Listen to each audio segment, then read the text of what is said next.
Hello, everyone, and happy Thursday. Thank you so much for joining us for Something to Talk About Live. My name is Jamie Hinkle. My pronouns are she and her, and I am the Learning and Inclusion Manager at PFLAG National. I'm going to be with you in the comments, in the chat, in all the places that you are joining us from. But just like every week, I'm going to bring in Jean Marie Nevada to host today's conversation. Hi, Jean Marie. Hey, Jamie Hinkle. It is always good to see you again. It's good to see you too. I'm really excited about today's conversation. It's a topic that I've been adjacent to for a lot of my life, but not really in tune to. Yeah, I was feeling the exact same way. And every single time I feel like I talk to somebody in this space, I learn all of these things. And I think, wow, that's an incredible amount of information that I didn't know. So I'm very, very excited about this. But thank you for getting us started. We might see you again later. All right. Thanks, Jamie. Hey, everybody. My name is Jean Marie Nevada. My pronouns are she and her, or ella if you use Spanish. And I'm the Director of Learning and Inclusion at PFLAG National. Every single week, we get together to talk about something related to LGBTQ equality. And today we are talking about the experiences of LGBTQ youth in military families, and actually military families in general. So we shared a really interesting article from military.com with you, and you can, again, get that on our website at straightforequality.org/STTA live. The title is LGBTQ Military Kids Attempted Suicide at a Much Higher Rate Than Their Civilian Peers, New Research Finds.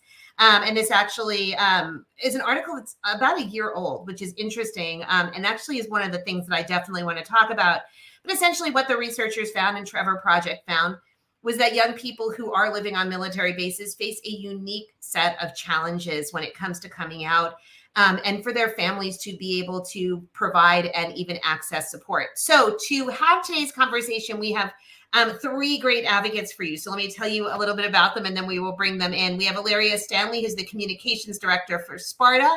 We have Becca Stewart, who is one of our PFLAG Connects leaders and also was one of the lead writers at our At Ease publication, which is for military families.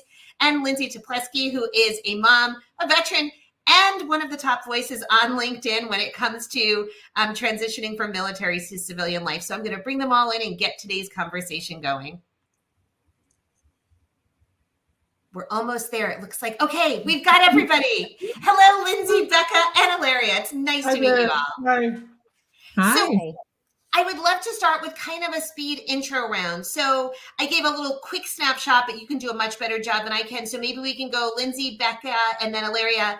Can you tell us a little bit about who you are and what specifically brought you into this particular conversation, besides we begged you to come on the show? And Lindsay, do you want to take a stab at it?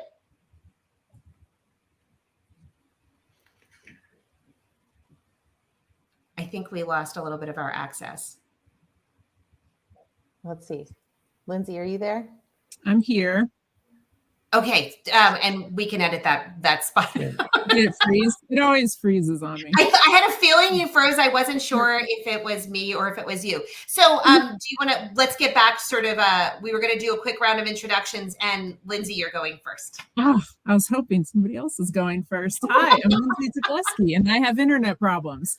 I am a Army vet, as Jean Marie mentioned. I'm also a military spouse. I'm a mom to a 13-year-old non-binary kiddo, and we're currently at Fort Carson, Colorado.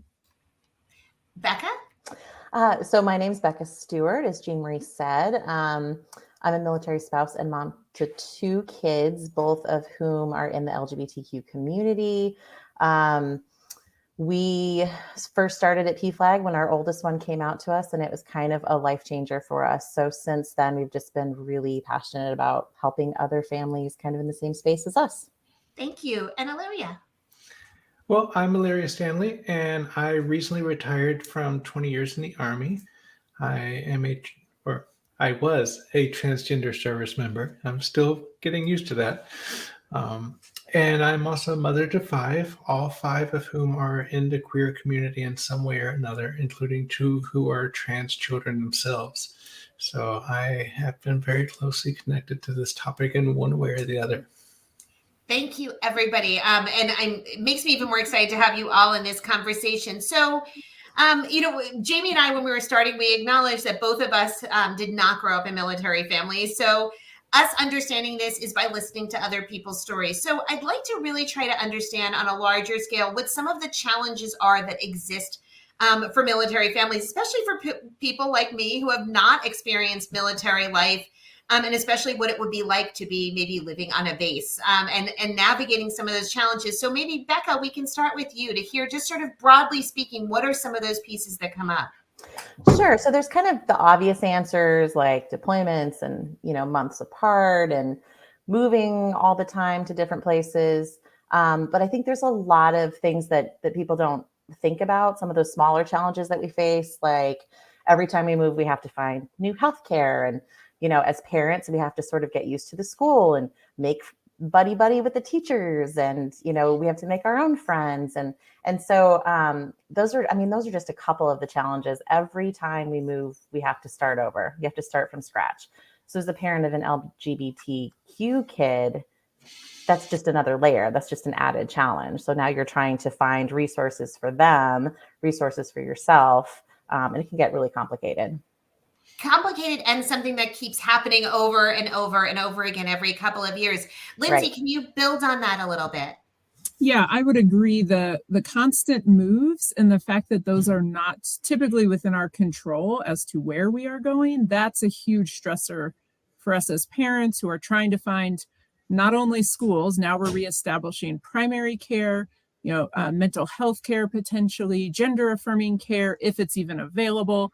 And then you may have other kiddos. I have 2 other kids, and you're also trying to accommodate their needs, right? If they have learning needs or other things that come into play. So it's kind of this compounding snowball effect, right? That just keeps on, it just keeps getting bigger and bigger every time you're facing, a new move, and just really anxiety provoking for the kids who just, can get comfortable and might, not want to leave. And we have no choice in the matter. It just sounds like it would be stressful and complicated by itself. But as you start to fold in some of these issues and some of the political issues that we are seeing, they're causing policy change. It gets even more daunting. Alleria, the article that we shared really does primarily focus on the challenges of LGBTQ youth. But one of the places that we know we are seeing some of the biggest challenges because of legislation and because of how policies are being changed is when it comes to trans and non-binary folks. Sparta is very much taking on a lot of these challenges and having these conversations. Can you talk about what this looks like for for members of the military who are on base, or members of the military who have families who are trans, who are non-binary, and what this very specifically means for them? Well, normally that would be an easier question to answer, except we're in a period of time where that answer changes daily. As we are seeing each state propose different laws and a never-ending one-upsmanship. The hold my beer, wow, that was great. You really came up with some interesting rules, but we can do better than that. And unfortunately, what it's doing is it's creating a lot of fear and uneasiness, unknowing, uncomfortableness, and unsureness about what the future lies. Currently, transgender persons are allowed to serve completely freely and openly, thanks to an executive order by President Biden. But it is only an executive order.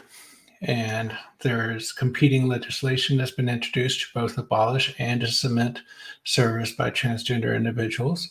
And as we've seen in the previous administration, it can just as easily be undone as surely as it can be done. So there's a lot of unease as we watch this legislative and executive wave go across the nation about, can transgender service continue? What is rules on medication? How does that affect me? How does that affect my family if I have transgender individuals in my family? I'm in Missouri, which just made the headlines for the ultimate rules right now, banning adult gender care, previously banning pediatrics. So effectively all gender care is banned in just a period of time, very short of time, where they're going to have to do this. And so you have individuals wondering, it's like, well, I'm on a federal installation. Am I affected by states? How does this work for me? Can they do this? Can the physician still prescribe? Already, physicians are sending out notifications to their patients saying, due to this, I do not feel comfortable continuing to prescribe. Maybe you should reach out, try to get 90-day prescriptions, start stocking up on medication while we try to find alternatives. It is a lot of fear, and that is one of the worst things to have introduced into what should be a safe, comfortable environment here stateside, in your homes, in your home places. No one's deployed.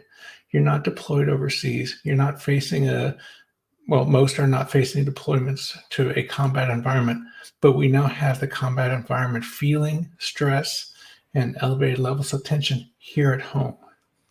Wow. I was, my follow-up was going to be, what does that impact look like? And I think you really just summarized it. And as somebody who is living in a state that, yes, just experienced probably some of the most draconian, extreme versions of this legislation, you're right. There's fear even at home right now. I think that makes this very confusing. So one of the challenges when it comes to doing any kind of policy work or legislative work is data. You need to have data to make the case to people as to why something is important. So the article that we're using, interestingly enough, actually came out last year, and it's citing 2021 data. And I want to read a comment that was actually in the article, and it said, the limited research on the mental health of these LGBTQ military dependents prompted the Trevor Project to delve further into its survey results to understand that community's needs. And I think it really does speak to the fact that some of these conversations have been happening in many places, and I'm sure that you have been having them, but they are definitely not happening on a widespread enough basis that is actually getting things for money for things like research. So I'd love to hear from all of you, and whoever wants to jump in on this one first, I'd be interested. What kind of data do you think that would be helpful at this point? You are living these experiences. What kind of things do you think would be helpful to be captured to make the case as to why there should be better policy, better programs, better support in these military spaces? May I dive in? You may. Gathering data has proven to be one of the most difficult challenges. Currently, the Department of Defense does not gather data on, for example, how many any of the demographics. They don't gather any of it. And further, because gender dysphoria, gender identity, and so forth is usually a diagnosis, then that brings into account HIPAA protections. So it gets harder and harder to gather that information, which brings us to basically hoping that people will self-disclose and reveal themselves.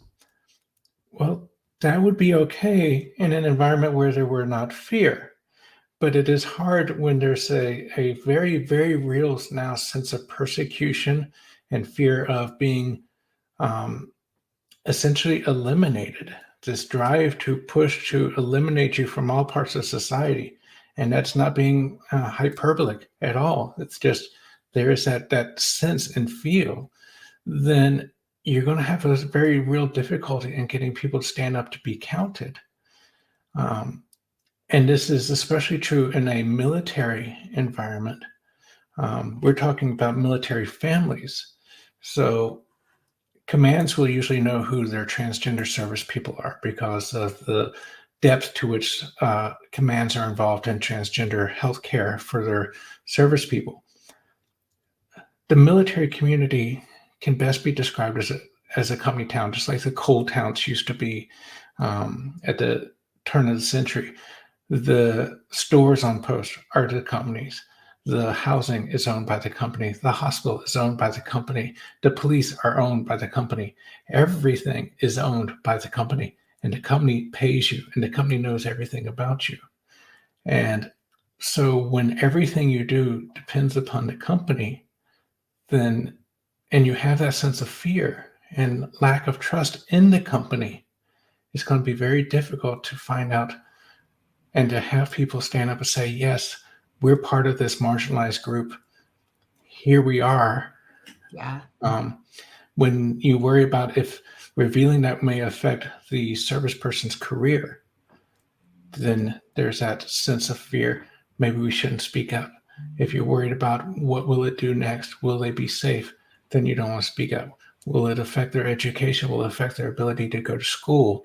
Well, all these different things. It gets very difficult to have them speak up. And so to get data becomes almost impossible. Wow. Wow. I was going to say, what are the specific barriers? But I think you really framed it really well. Now, thank you for that. That is very helpful. And also knowing what's not being collected in general is also really enlightening and says a lot about what there might be opportunities for. Lindsay and Becca, you're coming into this as one of you as a vet and also both as parents of LGBTQ kids who are living, in these spaces. What about you? As you hear that stuff, do you think that sounds right for you? Does that sound accurate to you? What would be helpful for you to know about? Yeah, I mean, Alleria is right. The military is a total institution, right? And it provides every need for its members. And that comes with, the good and the bad, right? We're well provided for in many ways, but we also have a very involved boss or a very involved coworker because that's how the total institution operates. And so I think really it just does come down to this fear issue, right? Americans are already very scared. Trans Americans, non-binary Americans, LGBTQ Americans are very scared. And then you add in the layer of kind of this potential impact to your career, either like for my spouse's career as the active duty member. What happens if he's offered an assignment next and he says, no, I'm not going. I refuse to go to that state. That can negatively impact his future, the future of our family. And then you're back into this kind of feeling scared to be your authentic selves and to live, authentically as a family. So I think I wish I had the magic wand for how we could collect the data, but I'm going to +1 Alleria on the fear. Yeah. Right. And I was just going to jump in on that if I can and just say, the information that I think really needs to be collected. For instance, whether the parents are supportive, what's really causing this increase in depression, anxiety, and suicidal ideation? Is it because of all the moves? Is it because of a lack of support? And those are questions that I think we really need answered if we're going to get the services and the help that our families and these kids need. And so, I'm not sure there's a good answer to how we get that data unless it can be truly anonymous and people feel safe sharing that information. Yeah. And I think you bring up interesting points that certain questions are asked, but we probably need to ask a lot of follow-up questions because we know that this can be a stressful life for a kid anyway. But when we add this in, how much of this can be attributed to identity and challenges around that versus other issues versus even the political climate, because we're seeing more and more data that is having a profound effect, not just on adults, but a really significant one on young people. So there's a lot of bad news in this report. The report is actually mostly bad news. It's not particularly happy. And given our political landscape, I don't really see that it's going to necessarily improve significantly soon. But the one bright spot that comes up in this report is that where young people had family support, they showed significantly better mental health outcomes than those who didn't.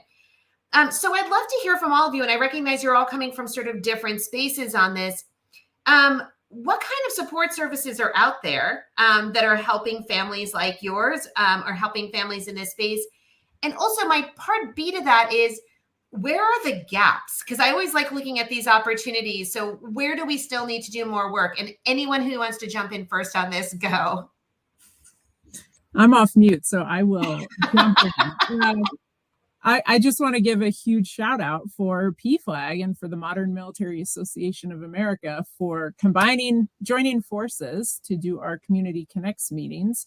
That's been the biggest source of support for me. It is really hard to find groups of LGBTQ plus parents who are also military affiliated. So, that community has been incredibly valuable. And as a group, we have been working on compiling all of the resource lists and the various gender affirming providers that are near military installations. So the good news, out of this, I think, current time is that it is pushing those of us who are part of the community, who want to speak up and advocate and are able to, like, we're kind of pissed off. So we're really like, we're getting in there. So we are, doing everything we can to connect people to resources. And I'm glad that they're we're getting this kind of attention and getting this in the national spotlight, because it's really been a challenge for me up until probably the past year, I would say, to really find this like-minded community. Wow. Becca? Yeah, I mean, I would just definitely piggyback on that. I think the PFLAG Military Connect has been instrumental.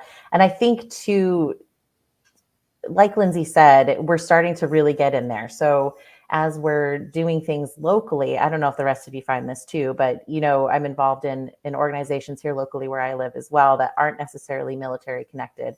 But as you get more involved in those, you find other people who are military connected. And so you join forces with them as well. So I do think the good that's coming of this is that, we're all kind of mad about it. And so we all, are being very vocal about it and finding our people through it. I think the lesson I'm learning is just gather pissed off military moms and stuff will get done. Alleria, do you want to add to what exists, what there's still a need for? Well, I absolutely would love to tap into it. And first thing I'd like to say is that there is good news.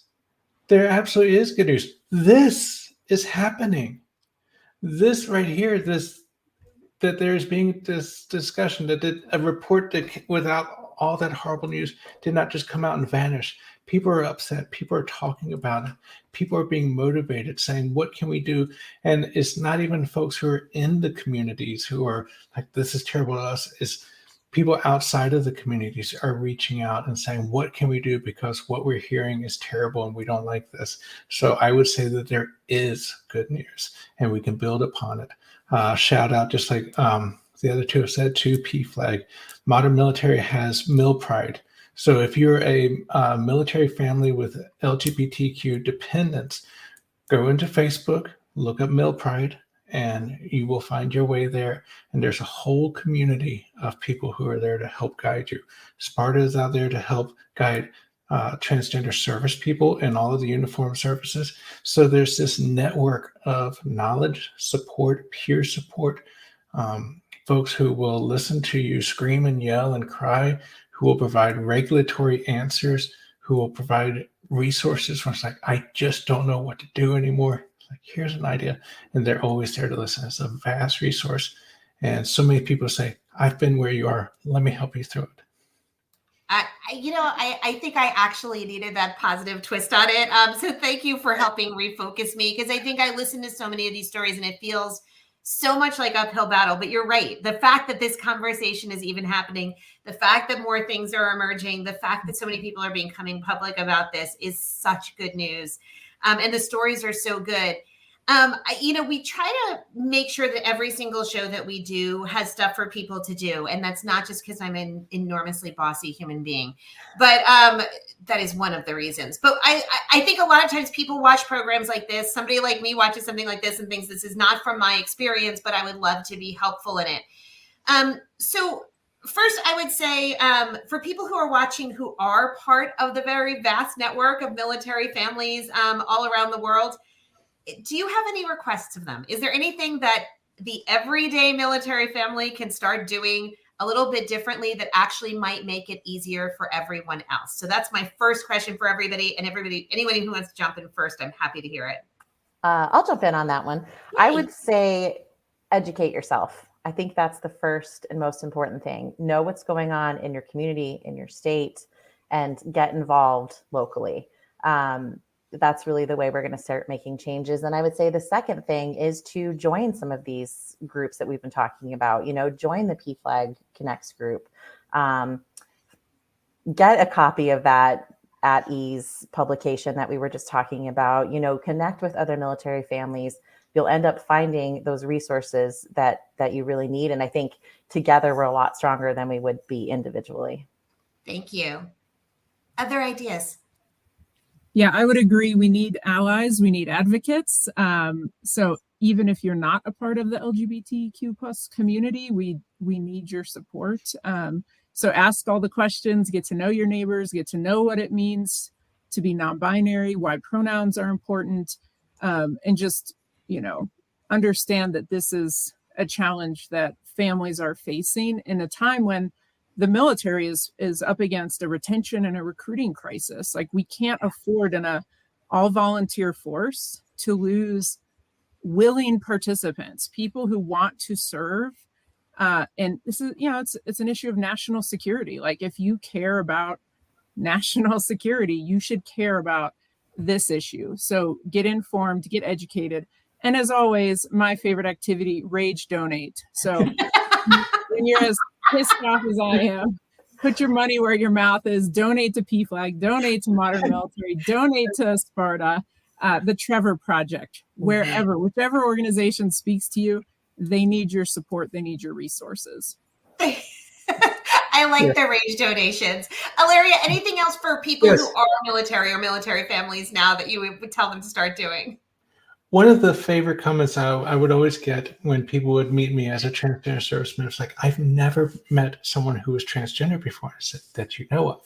And the same is true for military families. It's like, well, I don't know any kids who are transgender. Well, that you know of, or that they're non-binary, that you know of. They may be right there in your community. They might be going to school with your kids and or in your military housing neighborhood. And so you don't need to wait till you know someone who is. Go ahead and be that ally now. Go ahead and start researching. Go ahead, as Lindsay mentioned, find out why pronouns are important.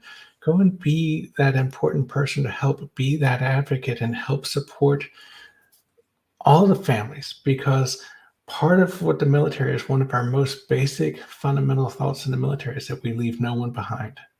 And that is something in the military. We leave no one behind, and we need to start that now.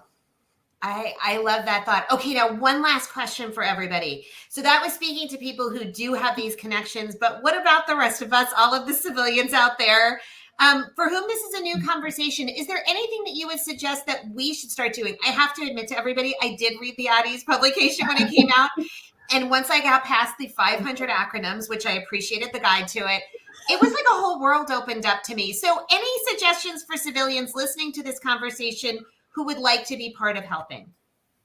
Well, as the writer of that publication, I would say read that publication. It kind of gives you a good idea. But I mean, look at the news too. I think just listening to the people who are living it is probably the best way to sort of start understanding what's going on, and then share that news with someone else too. The more people we can get involved in this conversation, I think the better it's going to be for all of us. Perfect. Who else has got suggestions? Yep. Remember these. No, I'll be quick. Everything we already said, plus contact your representatives, your legislators, your politicians, state, local, national, get involved. We have less and less states that we can safely live in as LGBTQ plus families. And so if you can help us make those states safer, we can continue to, serve in the military. So, Alleria. Remember that trans kids, non-binary kids are kids, that these families are families, that they're all people, they're neighbors, they're part of your community, and that the military community has sworn to defend our nation and to defend our nation's values and our principles. And from time to time, we need people to defend them. Well, thank you so much. Thank you, all of you, for the work that you're doing. Lindsay, Alleria, thank you for your service. Becca, thank you for supporting people who are serving and being such an unbelievable creator of that publication and standing up out there. I really appreciate all of you. Everybody should check out all of the information that we have on today's page for today's show. Thank you for what you're doing. And I hope that I'm going to get to have all of you come back and we can have another conversation soon. And hopefully we'll have even more good news, because I think there needs to be more of this. So thank you all so much for joining us. Thanks for having me. Thank you. Enjoy. Bye, everybody. Bye.